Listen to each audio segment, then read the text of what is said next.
통계를 보니까 우리나라의 로또 복권 당첨자가 3,000명이랍니다. 혹시 이 중에 10억짜리 당첨되신 분 혹시 계세요? 안 계신 것 같네. 미국에는 우리보다 이 복권이 더 커요, 액수가.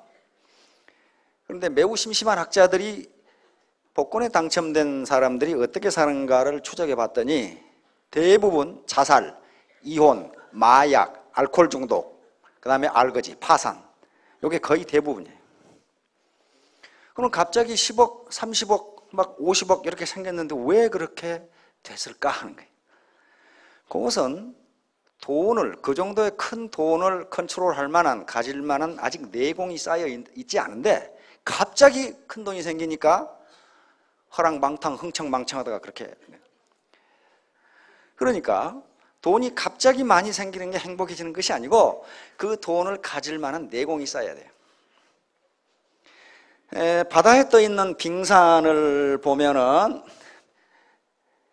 빙산이 위에 조금 나와 있는데 밑에는 이렇게 크죠? 이게 몇 퍼센트입니까? 90%고 여기가 10%입니다. 이게 얼음의 비중이 0.9니까 90%는 가라앉고 나머지 10% 뜨게 돼 있어요. 그러면 이게 사업에서 성공한 부분 또는 소득이라고 가정하면 요걸 크게 하려면요, 여기다가 뭔가 얹어 가지고는 안 돼요.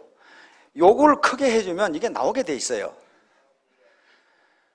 로또에 당첨된 사람들은 어떻게 생겼냐면은 이렇게 생긴 거예요. 이렇게. 다시 말하면 내공은 전혀 이 사람이 이 큰 돈을 컨트롤할 만한 내공이 없는데 그만한 캐패시티가 안 되는 사람인데, 다시 말하면 그만한 어떤 이 사람의 폭이 안 되는 사람인데 갑자기 이만큼 돈이 생기니까 이게 어떻게 된 거예요? 업사이드 다운한 거죠. 그러니까 오죽하면 미국이나 영국에서 한꺼번에 복권 돈을 안 주고 연금으로 주겠어요. 다 주니까 자살, 이혼, 마약, 알코올 중독, 안 그러면 알거지, 이렇게 되더라 이거예요. 갑자기 돈이 생기니까 어떻게 쓸지를 몰라. 그래서 반드시 돈은 자기가 땀 흘려서 벌지 않으면요 행복해지는 것이 아니라고 합니다. 자, 그래서 저는 요 90% 이 내공을 어떻게 키울 것인가 하는 것을 말씀을 드리려고 합니다. 자, 오늘 제가 제목으로 잡은 것은 재심 합력입니다. 여기서 많이 보신 분들도 계실 거고 이게 무슨 귀신 신나라 까먹은 소린가 그렇게 생각하는 분도 계실 텐데, 제자는 가지런할 제자입니다. 가지런할 제. 수신제가 할 때 그 제자예요. 수신제가는 저 어르신들은 다 아시죠? 예. 수신제가 할 때 제자입니다. 그러니까 몸을 닦고 집안을 가지런하게 한다. 그러니까 재심 합력은 많은 사람들이 마음심이니까 마음을 가지런하게 해서, 다시 말하면 많은 사람들이 한 마음이 되어서 힘을 합한다, 그런 말이에요. 많은 사람들이 한 마음이 되어서 힘을 합한다. 요거 이렇게 하지 않으면요 네트워크 사업은 성공하기 어렵습니다. 그래서 집안을 가지런하게, 요 제가는 그러니까 자기 조직이라든가 자기 라인을 가지런하게 하는 것, 한 마음이 되는 거예요. 한 마음이 되면 어떻게 된다고요? 예, 치국이 되고, 치국은 우리 국내 시장을 석권하고 그렇게 되겠죠. 그리고 글로벌로 나가서 세계 시장을 석권한다, 평천하가 되겠죠. 그렇게 하면. 예. 그러니까 요 가지런할 제자예요. 가지런할 제자. 요것이 이제 애터미 사업의 성공의 아주 핵심입니다. 나 혼자 하지 않고 같이 더불어 한다. 중국 속담에 갑파치 셋이 제갈량을 이긴다 그렇게 돼 있어요.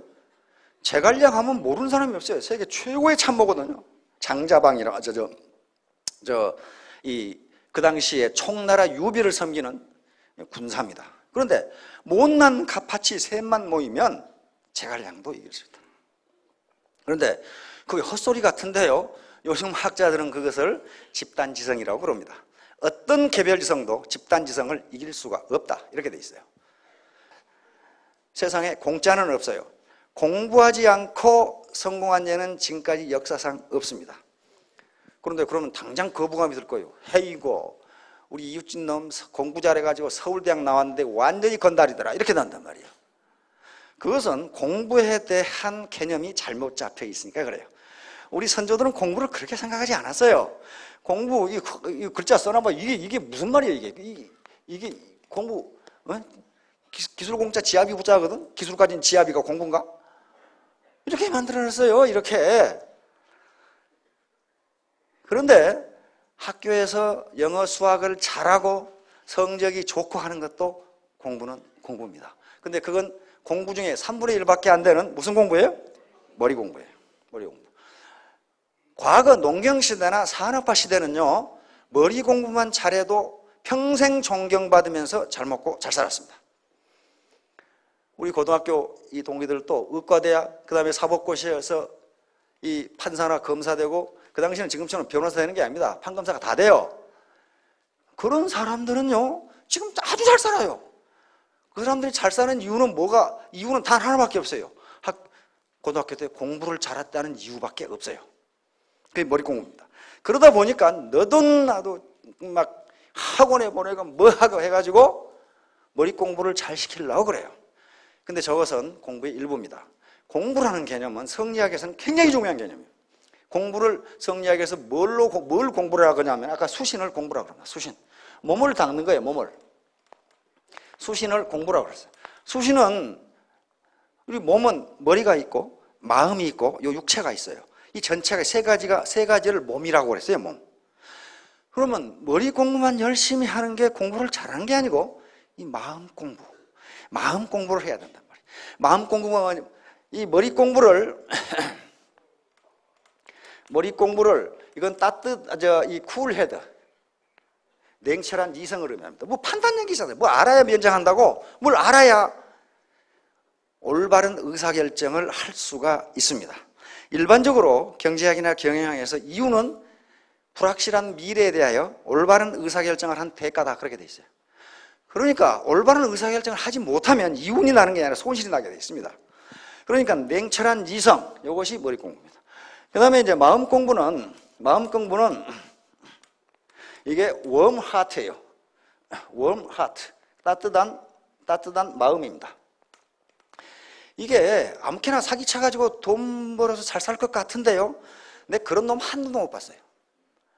반드시 따뜻한 마음, 나 말고 내 파트너들, 그 다음에 우리 국민에게 보람이 있고 유익한 일을 해야 되겠다고 하는 생각을 가져야만 성공할 수 있다는 게 학자들의 견해입니다. 이것은 굳은 결심, 간절함, 도덕성, 성실성, 정직성, 이런 것들이 전부 마음에서 우러나는 거란 말이에요. 그 다음에 이제 머리로 알고 마음으로 결심을 해도 몸이 움직이지 않으면 아무 소용없어요. 몸 공부입니다. 몸 공부. 이것은 건강입니다. 건강 그리고 부지런함입니다. 인더스트리. 그러니까 암만 머리로 생각하고 마음으로 결심을 해도 실행에 옮기지 않으면 안 된다는 거예요.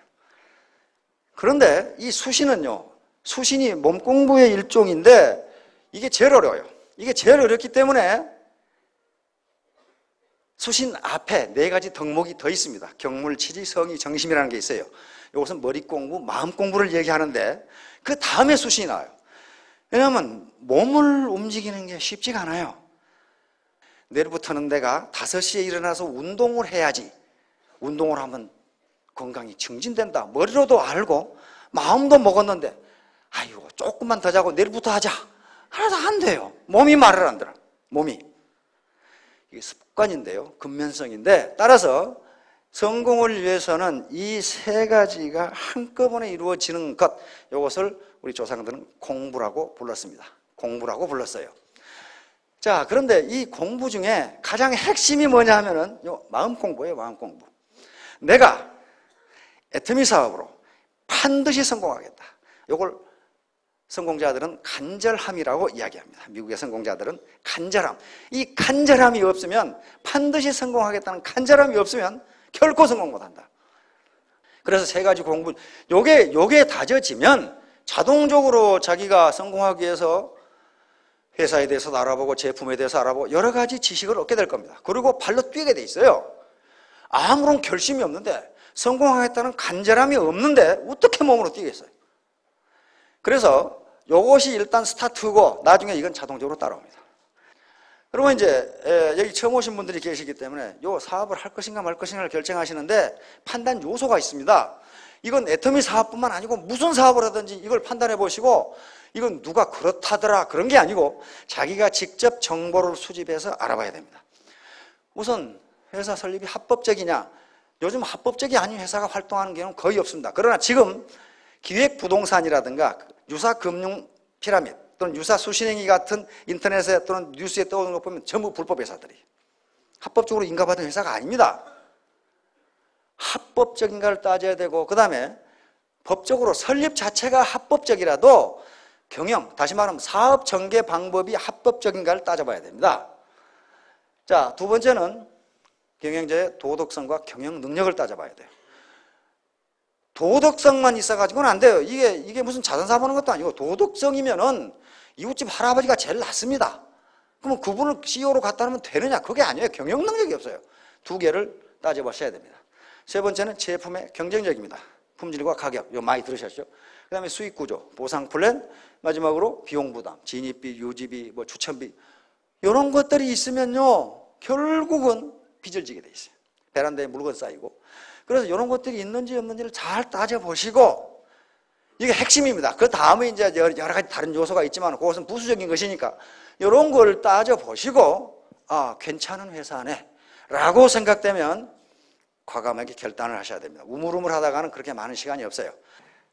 타코마 다리의 붕괴라는 유명한 사건인데요, 1940년대 그 당시 미국이 채광국이었기 때문에 세계 최고의 토목공학 기술을 이용해서 이 타코마 브릿지를 놨습니다. 그리고 근사하게 개통식을 했어요. 그런데 이 다리는 지진에도 견디고 초속 50m의 강풍에도 견딜 수 있도록 설계가 됐습니다. 그런데 초속 50m의 강풍에도 무너지지 않을 정도로 지은 다리가 초속 19m의 가벼운 바람에 무너져 버렸어요.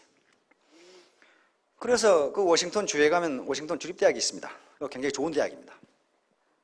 그 학자들이 어째서 무너졌는지를 연구하기 시작했어요. 왜 이게 무너졌는지, 그 미풍에 왜 무너졌는지, 그걸 연구하다가 결국 아까쯤에 그 공식을 발견하게 된 겁니다. 다시 말하면 모든 물체는요, 고유 진동수라는 게 있습니다. 고유 진동수라는 게 있는데 그 고유 진동수와 같은 진동수를 가진 외력이 작용하면 진폭이 무한대로 커지면서 붕괴돼 버려요. 그러니까 아무리 작은 힘이라도 여러 사업자들이 같은 목소리를 내고 같은 재심 합력을 하면요, 그 힘이 무한대가 됩니다. 무한대예요. 그게 시너지 효과입니다. 요게 다리의 요 진폭이 바람의 강도, 다리의 고유 진동수, 바람의 소용돌이 진동수, 요 W0하고 W1이 비슷해지면 요 분모가 뭐가 되냐면 제로가 됩니다. 같아지면 제로가 되죠. 제로가 되면 이 값이 뭐가 돼요? 네, 무한대가 됩니다. 진폭이 무한대가 된다는 것은 무너진다, 그런 말이에요. 무너진다. 그래서 애터미 사업에서 왜 반팽이들이 성공하는가 하는 것은 이 타코마 다리가 잘 보여주고 있어요. 아무리 미풍 같은 적은 힘이지만은 같은 목소리를 내면 그 힘이 무한대가 된다, 그런 얘기예요.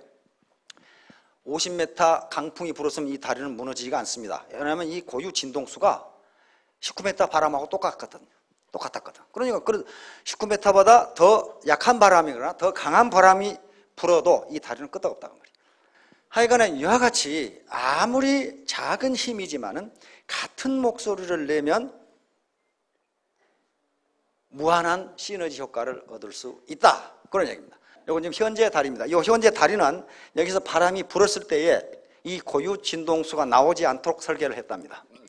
안 그러면 또 고유 진동수 같으면 이게 무너져 버리니까. 다음, 여기 서울 테크노마트인데요. 여러분들 보도 보셨죠? 서울 테크노마트가 흔들린다. 그래가지고 사람들이 대피하고 야단을 했는데 공학자들이 왜 흔들렸는지를 전부 조사를 했어요. 이게 설계가 부실하게 된 건지 뭐 때문에 이게 흔들렸는지를 조사했단 말이에요. 공학자들이 지금 실험하는 장면입니다. 그런데 12층에 이런 헬스클럽이 있는데 새로 강사가 부임해가지고 아주 열정적으로 지도를 하기 위해서 태보를 했답니다. 태권도, 권투하면 이런 거 있죠? 하나, 둘. 이렇게 하다 보니까 어떻게 됩니까? 요게 힘이 점점 가해지는 거예요. 가해지는데 흔들리기는 어디서 흔들렸냐면 30층에서 흔들렸어요. 여기 바닥에서 구르는 태보의 진동수가 30층 진동수하고 같았던 거예요. 그럼 거기서 흔들린 거예요. 다른데 이 바닥은 전혀 이상 없고 진동수가 다르니까 거기 진동수가 다르니까.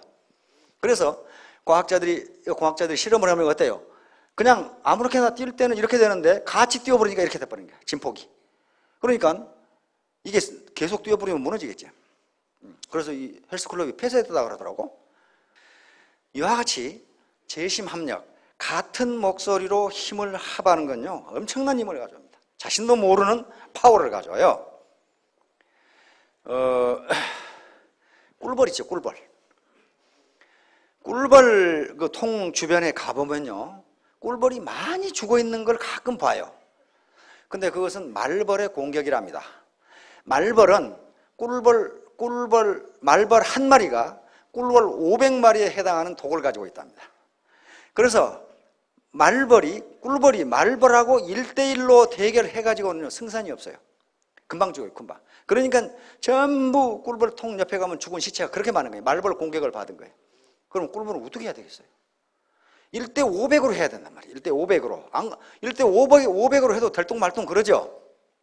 그런데 꿀벌이 말벌을 퇴치하는 방법은 열공격이라는 방법. 열공격이 뭐냐면은 말벌은 45도에서 47도 사이 이상으로 온도가 올라가면 말벌은 죽어버린답니다. 그런데 꿀벌은 그것보다 죽는 온도가 1도가 높아요. 1도가 높기 때문에 꿀벌 수백 마리가 말벌을 에워싸고 그놈을 안에서 온도를 높이는 거예요. 온도를 높여서 딱 1도 차이로 딱 죽으면 딱 해산하면 꿀벌은 안 죽는다고 말이에요. 1도 차이로 딱 말벌이 죽을 만큼만 포위를 해가지고 온도를 높여버리는 거예요. 그러니까 혼자 말벌을 대항할 수는 없다. 인적 자본을 1대1로 비교하면요, 국내 유수 기업들에 근무하는 사람들보다 애터미에 오는 사람들의 인적 자본이 결코 많다고 할 수가 없습니다. 저요, 1대1로 하면 집니다. 그들이 가지고 있는 인적 자본의 질이 훨씬 높아요. 그런데 그들을 이기려면 어떻게 해야 되겠냐? 1대1로 해가지고는 이길 수가 없어요. 그래서 재심합력, 여러 사람이 같은 마음으로 힘을 합하지 않으면요, 그 사람들을 이길 수가 없어요. 인적 자본이, 휴먼 캐피탈, 인적 자본이 더 적은 상태에서 그들보다 더 고소득을 올리는 유일한 방법은 재심 합력하는 길밖에 없어요. 같이 하는 방법밖에 없어요. 애터미 사업은 혼자 하는 게 결코 아닙니다. 아프리카 속담에 그런 게 있어요. 시중에 책도 베스트셀러가 돼 있어. 그 아프리카 속담입니다. 빨리 가려면 혼자 가고 멀리 가려면 같이 가라. 그렇게 돼 있어요. 아프리카에서 멀리 가려면 같이 가야 돼요. 안 그러면 어떻습니까? 중간에 사자한테 잡혀 먹히거나 뭐가 수가 있죠. 같이 가야 됩니다. 같이. 이렇게 소리를 지르면 유리창이 깨지는 것도 유리창의 고유 진동수하고 소리의 진동수하고 같도록 하기 때문에 그렇습니다. 우리 고음 올라가는 어떤 가수 있던데, 가수는 유리컵을 놔두고 계속 고함을 지르니까 유리컵이 깨져버리더라고. 그것은 그 가수의 계속 고함을 지르면서 일정 수준에서의 목소리의 헐츠, 사이클하고 진동수하고 유리의 고유 진동수가 맞으면 유리창이 깨집니다. 그 정도로 이걸 공명이라고 합니다. 공명 또는 공진, 다시 말해 리소넌스. 모든 사람이 같은 마음을 가지고 힘을 합하면 불가능한 것 같은 일을 이루어낸다. 그래서 이 사업에서 공명을 해야 돼요. 공명. 같은 목소리로 얘기해야 되는데, 같은 목소리로 얘기하기 위해서 가장 중요한 사항이 시스템에 참여하는 거예요. 여기 와서 같이 이야기를 듣고 같은 생각을 하고 회사의 방침을 알고 어떻게 나가는지 알고 그것뿐만 아니고 내 파트너들이 어떤 고민이 있는 건지 그걸 대화를 통해서 이야기하고 같이 밥도 먹고 그래야 공명이 일어난단 말이에요. 따라서 반드시 공명을 해야 되는데 공명을 하는 가장 좋은 방법은 여기 오는 겁니다. 결론적으로 얘기해서 가장 중요한 게 마음 공부예요. 내가 반드시 성공하겠다는 결심과 결의, 그리고 간절함, 그리고 포기하지 않는 정신력, 도전정신, 요게 있으면은 자연히 사업을 하면서 회사는 어떤지, 제품은 어떤지, 마케팅 프로그램은 어떤지 이런 걸 머리 공부를 하게 돼 있어요. 하게 돼 있다고. 그리고 소비자 심리는 어떤 것인지 소비자 심리부터 공부해가지고 마케팅해가면 되질 않아요. 먼저 내가 반드시 성공하겠다는 의지와 각오, 간절함, 그렇게 되면 몸으로 뛰게 돼 있고 그 다음에 공부를 하게 돼 있어요. 따라서 가장 공부의 핵심, 부자는 과학인데요, 그 과학은 다른 게 아니고 공부입니다. 공부는 머리 공부만 해가지고는 지금 세상에는 서울대학 나온 거지들 많아요. 나도 몇 놈 알고 있는데 완전히 논팽이야 이놈은. 완전히 논팽이. 아무것도 몰라. 그것은 그러나 그 사람이 공부를 못한 게 아닙니다. 무슨 공부를 잘했어요? 머리 공부를 잘한 거예요. 머리 공부를 잘한 거예요. 다시 말하면 학술 IQ가 뛰어난 거예요. 학술. 그러나 그것만 가지고는 농경시대와 산업화 시대는 성공을 했습니다. 의사가 되고 고시에 패스하면 평생 존경받으면서 잘 살았어요. 그러나 지금 지식정보화 사회에서는 그것만 가지고는 그거 많이 한다고 쓰는 사람이 한 사람도 없어요. 마음. 얼마나 다른 사람과 친화력을 가지고 결심이 굳고 반드시 이루어내겠다는 각오를 가지고 있느냐 하는 문제하고 말만 하지 말고 몸으로 뛰는 그런 몸공부. 세 가지만 하시면은 아마 3년 이내에 여기 우리 어르신들도 1,000택, 2,000택, 이쪽에 젊은 분은 한 5,000택 되실 것 같고 크게 성공하시기 바랍니다. 감사합니다.